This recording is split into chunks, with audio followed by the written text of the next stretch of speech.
Shalom. Shalom. Hoje a leitura é 1 Samuel 13, 14 e 15. Saul tinha 30 anos de idade quando começou a reinar e reinou sobre Israel 42 anos. Saul escolheu 3.000 homens de Israel. 2.000 ficaram com ele em Micmais e nos montes de Betel, e 1.000 ficaram com Jonatas em Gibeá de Benjamim. Saul mandou de volta o restante dos homens, cada um para sua tenda. Jonatas atacou aos destacamentos dos filisteus em Gibeá, e os filisteus foram informados disso. Então Saul mandou tocar a trombeta por todo o país, dizendo que os hebreus fiquem sabendo disto. Todo Israel ouviu a notícia de que Saul tinha atacado o destacamento dos filisteus, atraindo o ódio dos filisteus sobre Israel. Então, os homens foram convocados para se unirem a Saul em Gilgal. Os filisteus reuniram-se para lutar contra Israel com 3.000 carros de guerra, 6.000 condutores de carros e tantos soldados quanto a areia da praia. Eles foram a Micmais, a leste de Bet-Aven, e lá acamparam. Quando os soldados de Israel viram que a situação era difícil e que seu exército estava sendo muito pressionado, esconderam-se em cavernas e buracos entre as rochas e em poços e cisternas. Alguns hebreus até atravessaram o Jordão para chegar à terra de Gade e de Gileade. Saul ficou em Gilgal e todos os soldados que estavam com ele tremiam de medo. Ele esperou 7 dias, o prazo estabelecido por Samuel. Este, porém, não chegou a Gilgal, e os soldados de Saul começaram a se dispersar. Então ele ordenou: tragam-me o holocausto e as ofertas de comunhão. Saul então ofereceu o holocausto. Quando terminou de oferecê-lo, Samuel chegou, e Saul foi saudá-lo. Samuel perguntou: o que você fez? Saul respondeu: quando vi que os soldados estavam se dispersando, que não tinha chegados no prazo estabelecido e que os filisteus estavam reunidos em Micmais, pensei: agora os filisteus descerão contra mim em Gilgal, e eu não busquei o Senhor.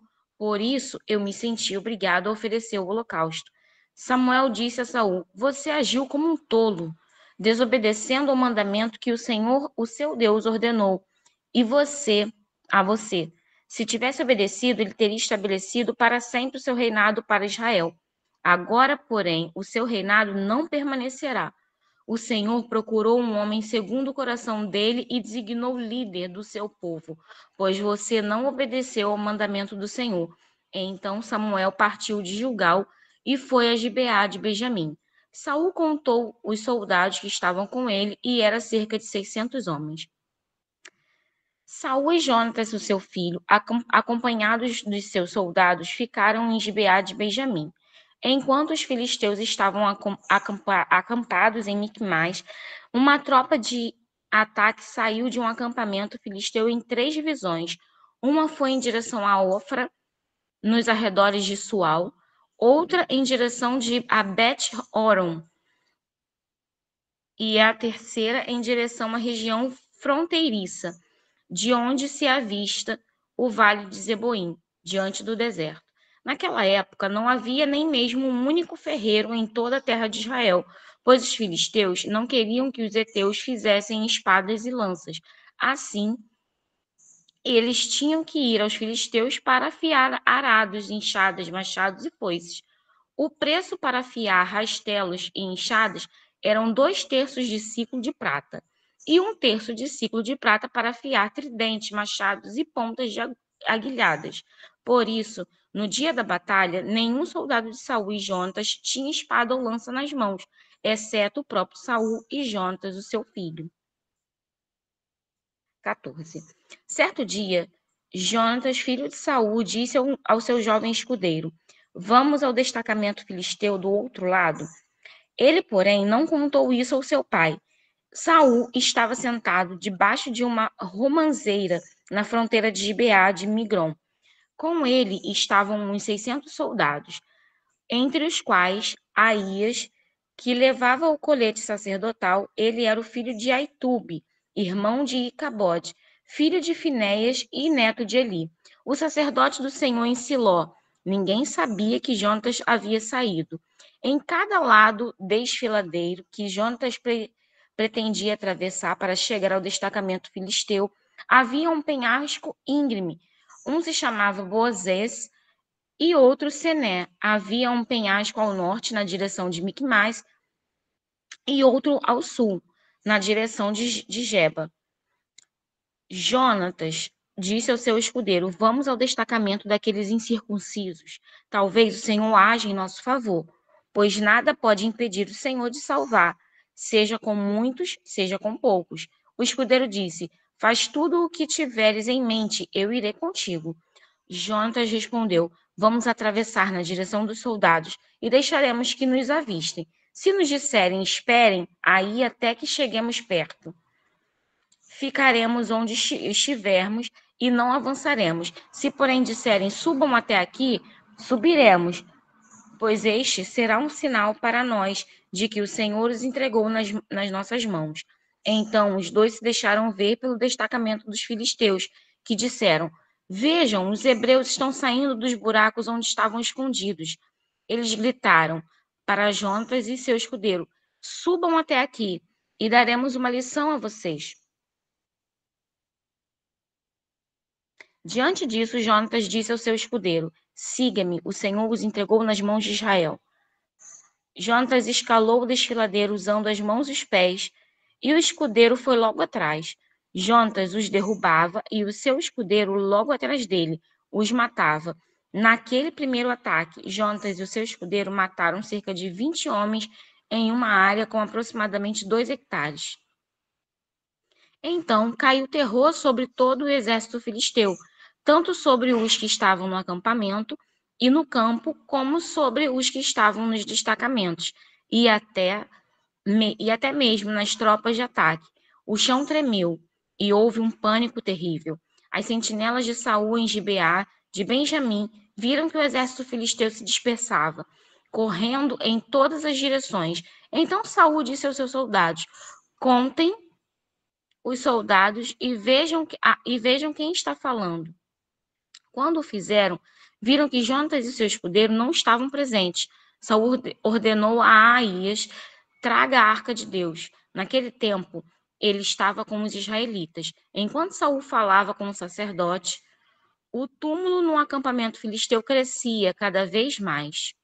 O tumulto no acampamento filisteu crescia cada vez mais. Então Saul disse ao sacerdote: não precisa trazer a arca. Na mesma hora, Saul e todos os soldados se reuniram e foram para a batalha. Encontraram os filisteus e total confusão, ferindo uns aos outros com as suas próprias espadas. Alguns hebreus que antes estavam ao lado dos filisteus e que tinham ido com eles ao acampamento filisteu, passaram para o lado dos israelitas, que estava com Saul e Jonatas. Quando todos os israelitas que haviam se escondido nos montes de Efraim ouviram que os filisteus batiam em retirada, também entraram na batalha, perseguindo-os. Assim o Senhor concedeu vitória a Israel naquele dia, e a batalha se espalhou para além de Bet-Aven. Os homens de Israel estavam exaustos naquele dia, pois Saul lhes havia imposto um juramento que dizia: maldito seja todo aquele que comer antes do anoitecer, antes que eu tenha me vingado dos meus inimigos. Por isso ninguém tinha comido nada. O exército inteiro entrou em um bosque, onde havia mel na superfície do campo. Eles viram o mel escorrendo, contudo ninguém comeu, pois temiam o juramento. Jonatas, porém, não sabia do juramento que o pai havia imposto ao exército, de modo que estendeu a ponta da vara que tinha na mão e a molhou no favo de mel. Quando levou à boca, os seus olhos brilharam. Então os soldados lhe disse: o seu pai impôs ao exército um juramento severo que dizia: maldito seja todo aquele que comer hoje. Por isso os homens estão exaustos. Jonatas disse: o meu pai trouxe desgraça para nós. Veja como os meus olhos brilham, desde que provei um pouco deste mel. Como teria sido bem melhor se os homens tivessem comido hoje um pouco do que tomaram dos seus inimigos. A matança de filisteus não teria sido ainda maior? Naquele dia, depois de derrotarem os filisteus desde Miquimais até Aijalon, os israelitas estavam completamente exaustos.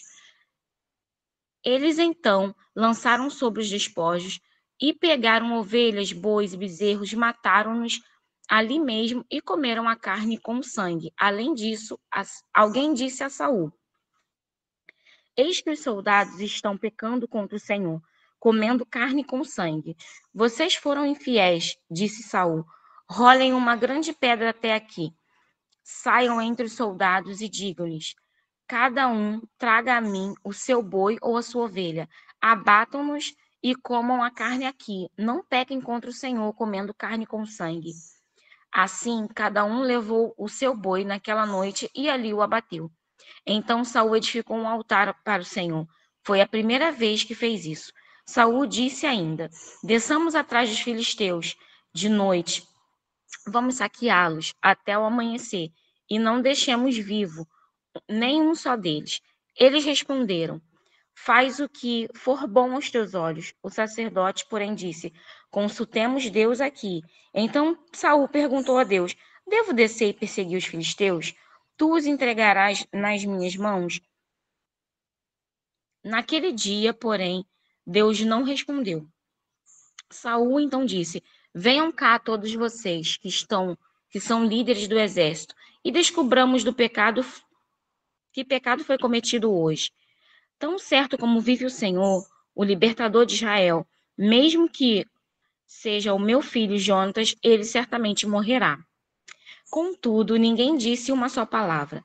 A seguir, Saul disse a todos os israelitas: fiquem vocês de um lado, eu e Jonatas, o meu filho, ficaremos do outro. Eles responderam: faz o que for bom aos teus olhos. Então Saul orou ao Senhor, o Deus de Israel: por que não respondeste ao teu servo hoje? Se a falta está em mim ou no meu filho Jonatas, responde pelo Urim.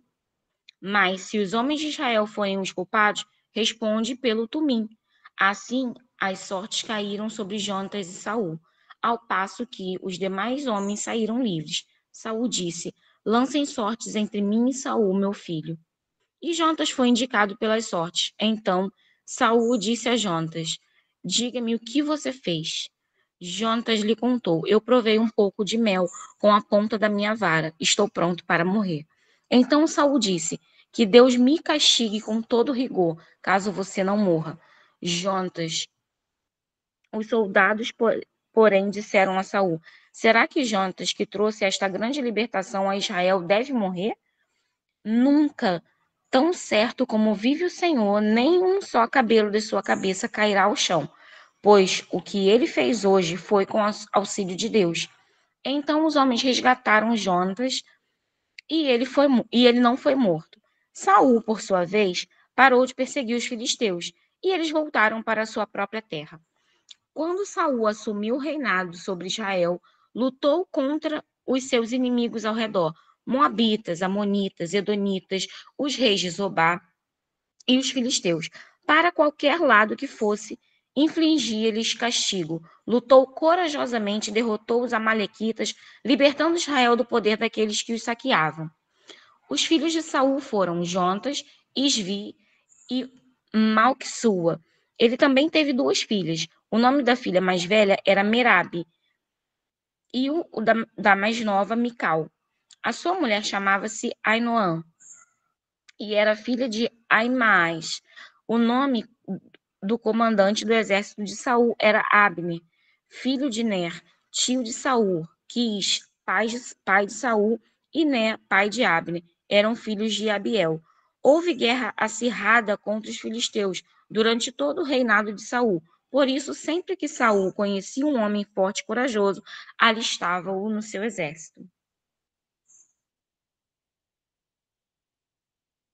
Samuel disse a Saul: eu sou aquele quem o Senhor enviou para ungí-lo como rei de Israel, o povo dele. Por isso, escute agora a mensagem do Senhor. Assim diz o Senhor dos Exércitos: castigarei os amalequitas pelo que fizeram a Israel, barrando-lhe o caminho quando subia do Egito. Agora vão, ataquem os amalequitas e separem do Senhor ao Senhor tudo o que lhes pertence para a destruição. não os poupem.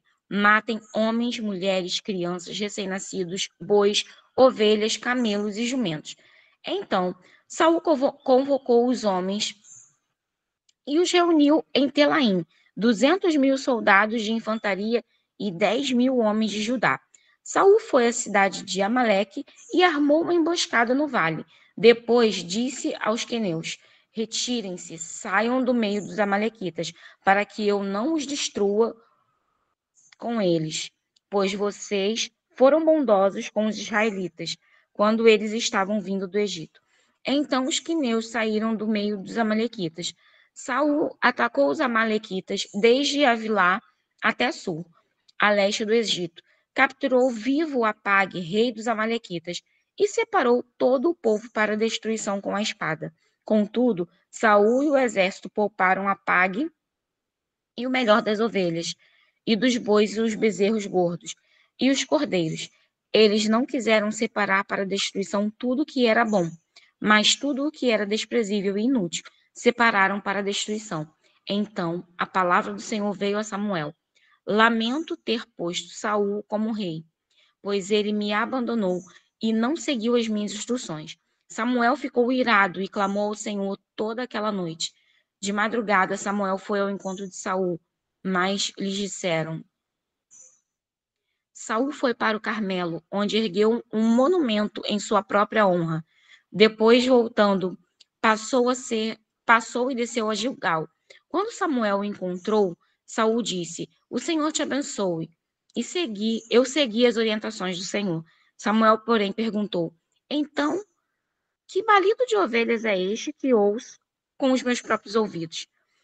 Que mugido de bois é este que estou ouvindo? Saul respondeu: os soldados os trouxeram dos amalequitas. Eles pouparam o melhor das ovelhas e dos bois para sacrificarem ao Senhor, o teu Deus. Mas separamos para a destruição o restante. Samuel disse a Saul: fique quieto. Eu direi a você o que o Senhor me falou esta noite. Saul respondeu: diz-me. Samuel disse: embora pequeno aos seus próprios olhos, você não se tornou o líder das tribos de Israel. O Senhor o ungiu como rei sobre Israel e o enviou em uma missão, ordenando: vá e separe para destruição aquele povo pecador, os amalequitas. Guerrei contra eles até que os tenha eliminado, porque você não obedeceu ao Senhor. Porque se lançou sobre os despojos e fez o que era mal aos olhos do Senhor. Saul disse: eu, porém, obedeci ao Senhor, cumpri a missão que o Senhor me designou.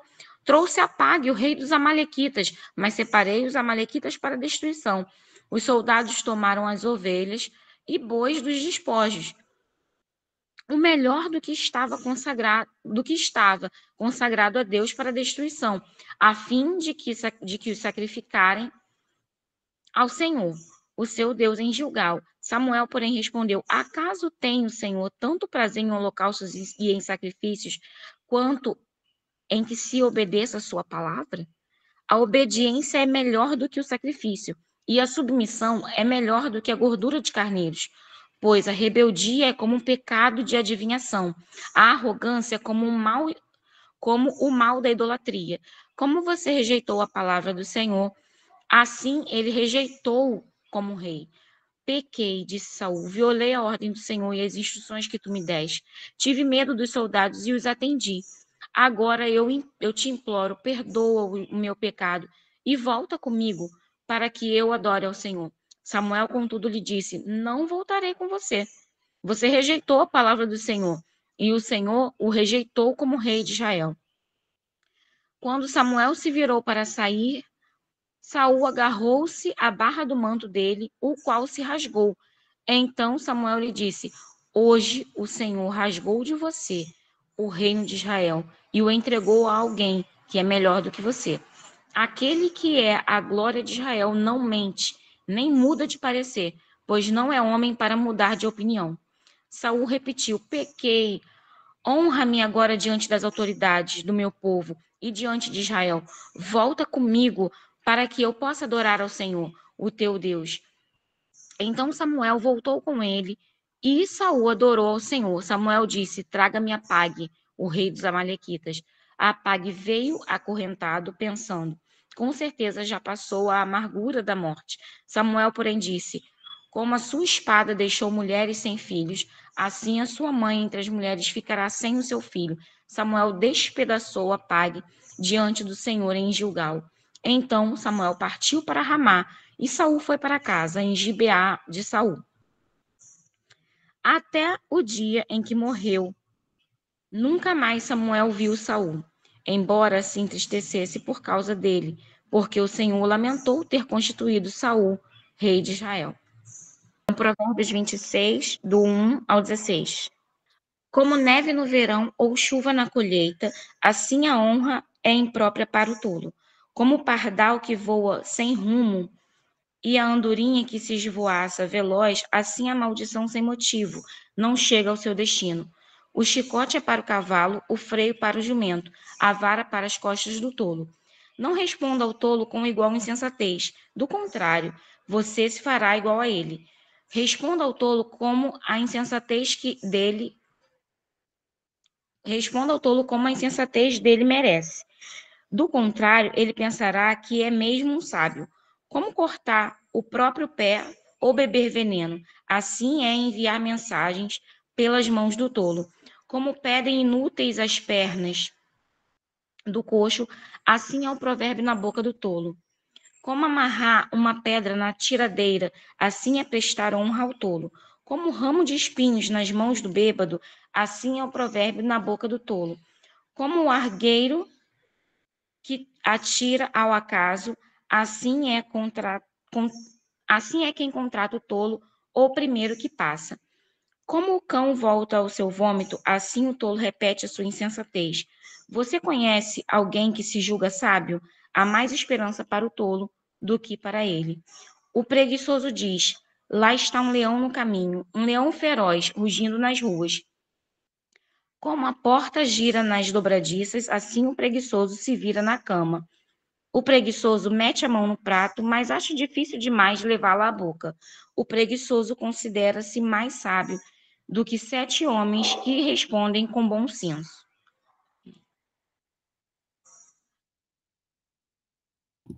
Amém, glória a Deus. Obrigada, querida. Bênção demais. Queridos, nós vemos aqui em Provérbios falando sobre o tolo, né? E é interessante que na porção que nós lemos hoje, Samuel vai chamar Saul de tolo por ter desobedecido ao Senhor, né? E esse provérbio 16 aqui, ele vai falar sobre vários aspectos do tolo, mas um que é bem interessante é o versículo 12. Ele fala assim: vês um homem que é sábio aos seus próprios olhos? Há mais esperança para o tolo do que para ele. E a gente vê aqui que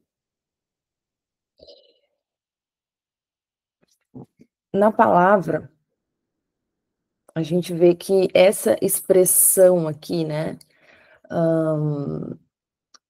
O que é o sábio no contexto original do hebraico? O sábio, ele é aquele que não tem apenas um conhecimento intelectual, mas ele tem uma sabedoria que é prática, sabe? Que é prática, não é uma sabedoria que fica só na sua mente. Ele não está só absorvendo conhecimento porque é bonito ou para se achar uma pessoa religiosa, né? Mas é uma sabedoria prática, uma sabedoria que coloca através das suas ações, da sua atitude, aquilo que está aprendendo, aquilo que está recebendo, aquilo que está sendo cheio, né? Ele coloca em prática. E também é uma sabedoria espiritual. Então, quando esse versículo fala aqui que o homem sábio aos seus próprios olhos, né, sugere que é uma percepção que ela é distorcida de uma visão que não reflete a realidade, né? Essa expressão aqui aos próprios olhos, ela traz isso, uma percepção distorcida. Então, quando a gente vai estudar, analisar esse versículo aqui mais profundo, A gente vê que os sábios, eles falam que esse versículo especificamente é um dos poucos casos, né, da Torá, da palavra, onde mostra algo pior do que a própria tolice. É a presunção de sabedoria. Então, é algo que é perigoso, é mais perigoso do que a própria ignorância declarada, sabe? Então, o tolo, ele tem, assim, um potencial, né, para aprender, porque reconhece as suas limitações. Então, olha que por que é mais perigoso do que a própria ignorância, né? A pessoa se auto-achar que ela é o sábio, né? Sabe tudo, sabe chão. O tolo, ele reconhece que ele tem limitações. Agora, o presunçoso, ele já acha que ele é completo. Ele acha que ele sabe tudo. E ele se fecha para o conhecimento.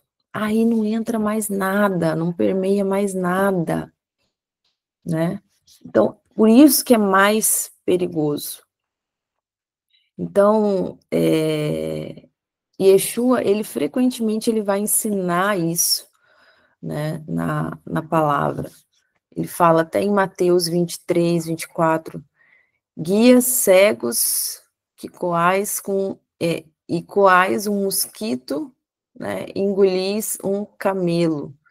Ele está fazendo aqui a referência daqueles que se consideravam especialistas na lei, né? Mas eles perdiam o seu significado mais profundo da palavra. Então, em 1 Coríntios 3,18 também fala assim, ó, ninguém se engane a si mesmo, e se alguém dentre vós se considera sábio segundo os padrões desta era, torna-se louco, para que se torne sábio, né? Então, aqui Paulo está descrevendo isso, porque ele entendeu esse princípio aqui de Provérbios, né? Então, para nós, nesta manhã, eu estou realmente aberto ao aprendizado, né? São reflexões que a gente precisa fazer. A verdadeira sabedoria, ela reconhece as suas limitações, né?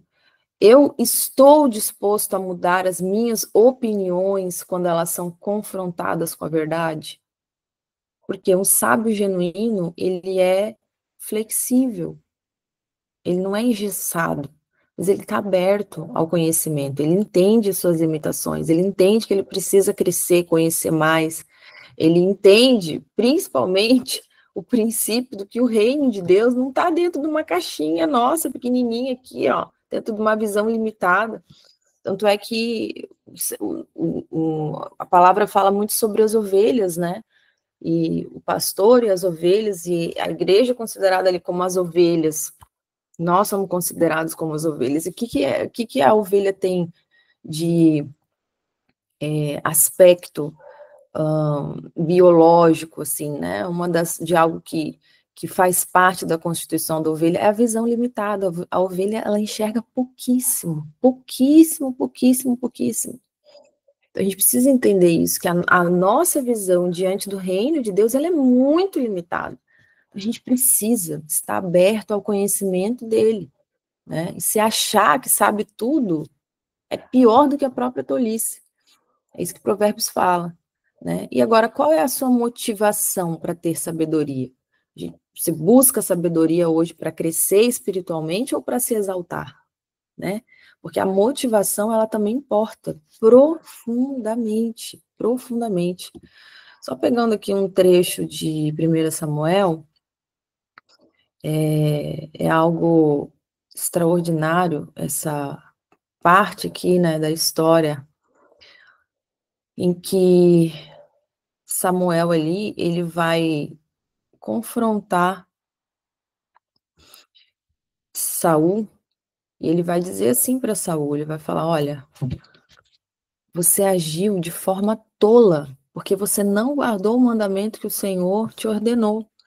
Aí ele fala, olha, agora o Senhor, ele teria confirmado o seu reinado sobre Israel para sempre. Porém, o teu reino não vai subsistir. Ele fala, o Senhor buscou para si um homem segundo o seu coração, e o Senhor o constituiu príncipe sobre o povo, porquanto não guardaste, né? No entanto, não guardaste o que o Senhor te ordenou. Então, essa palavra aqui, tolo, né? Que Samuel está usando aqui, carrega um significado muito profundo, porque aqui é algo assim que não é só. Ele age aqui, quando ele fala aqui nesse aspecto aqui, ele está dizendo não só que faltou inteligência para Saul aqui nesse momento, né? Mas foi o quê? Foi uma insensatez moral, foi uma falha de discernir o que é certo aos olhos de Deus. Também foi uma rebeldia espiritual, né? Porque ele colocou o julgamento humano acima da palavra divina. Gente, isso aqui, meu Deus do céu, isso aqui é morte. Quando você coloca o julgamento humano acima da palavra de Deus, isso aqui é o ápice da tolice, sabe? É o ápice da tolice.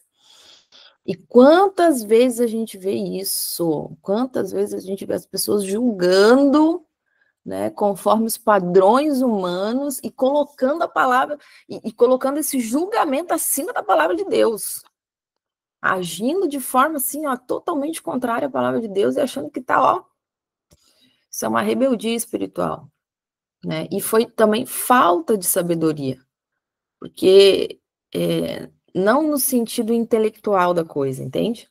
Mas no sentido de falta de temor a Deus.